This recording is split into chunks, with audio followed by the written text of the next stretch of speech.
Hi there, everyone. I'm just wanted to share something with you in these very difficult times because I'm practicing self isolation.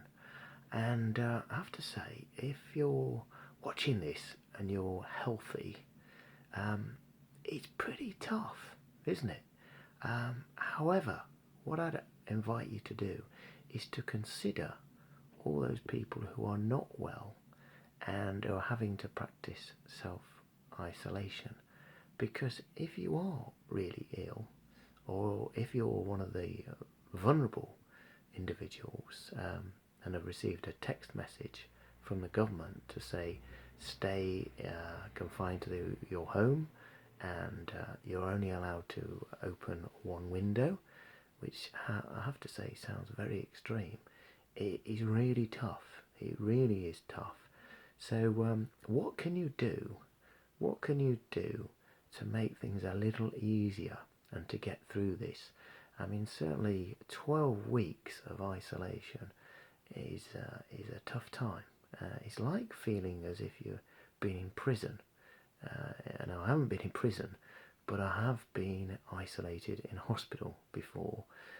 Back in 2012, I was in isolation for, I think it was about 142 days in total, partly at King's College London, and partly in Oxford at the Churchill Hospital where I was undertaking a bone marrow transplant. And I was strapped to a machine most of the time, and there will be people at the moment who are in exactly that situation. And if you're going to get this COVID and you're in a vulnerable group, you're most probably quite petrified quite now. I know of two people locally who have definitely had it. So it's only a matter of time, unfortunately, that this virus starts spreading right across the country. That's certainly the predictions. I hope it's not the case, but we need to practice social distancing and self-isolation. So, what can you do? Here are a few things, just three things to think about that really helped me when I was in isolation. Number one is to think about all those type of things that you want to do when this is over, because it will be over. It may seem a long time, even if it's 3 weeks for most of us. 3 weeks, if it stays at 3 weeks or 21 days, you can do anything in 21 days. Quite honestly, everyone can stick to it. So one thing that I would recommend that we all do is to consider, what would you like to do when it's all over? What's that one thing that you've been putting off perhaps and you're definitely going to do? And write it down and have a chat with those loved ones to make sure you get that commitment that it's going to happen. And put a date. You might not want to put a date in the next 3 months to do it, but perhaps put a date in the future, maybe September, October time, where you know for certain it's going to happen. That may be one thing to think about. The other thing that really helped me, as well as something to look forward to when I was out, was to have a plan whilst you're in. So have a plan, and that must include exercise, because if you're not exercising, what you're going to find is you're going to be really grumpy. Even if you're ill, you can do some exercise. If you can get out of bed, then great. Even if you can't get out of bed, there are some exercises that you can do. For instance, lifting your legs up, one leg at a time. That might be something in bed.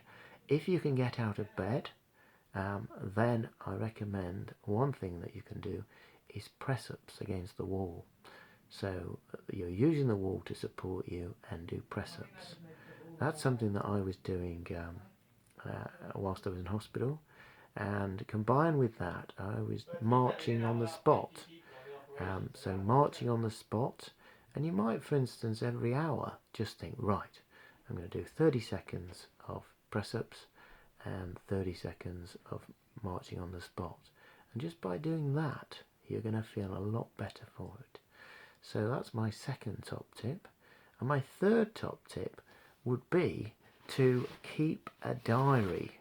So set yourself a plan, and it could be a training program to do with your exercise, and start writing down what you do each day, because then what you can do, and this is my copy from 2012, you actually can look back and see your progress.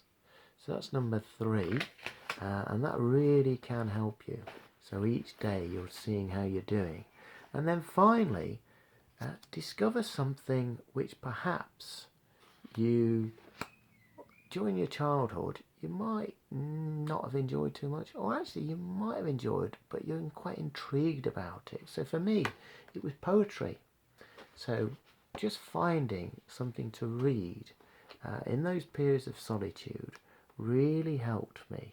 And I found a book called Read Me and Laugh, and it's got a poem for every day. So I'm going to share this with you. March the 24th, it's called Batgirl's Disgrace. Okay, so Auntie Betty pulls her cloak on and the mask, the one with ears. Then she flies out of the classroom, fighting back a flood of tears. All the teachers in the playground wag their fingers at the girl. If only she had done her homework first before she saved the world. Need calamity prevention? Sorry, Batgirl's in detention. And that was a lovely poem by Andrea Shavik. So I hope you enjoyed that. So I've given you there 3 top tips with a bonus about discovering poetry, which can really help.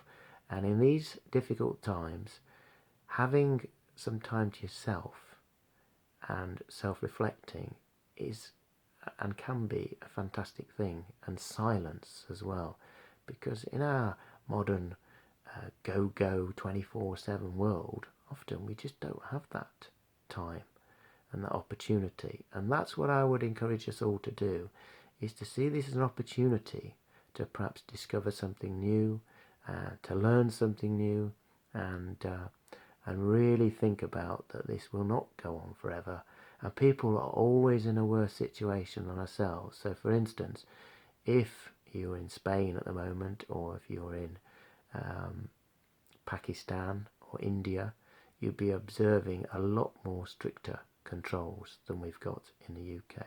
So I hope that's helped everyone. I will continue to post some videos if you think it's going to help you, and please share it. And one thing that I would recommend is that you don't spend ages on your mobile phones. Limit that time, and also computers, because it's good to have a break from them, and make sure you're getting plenty of rest and sleep through these difficult times. Take care everyone.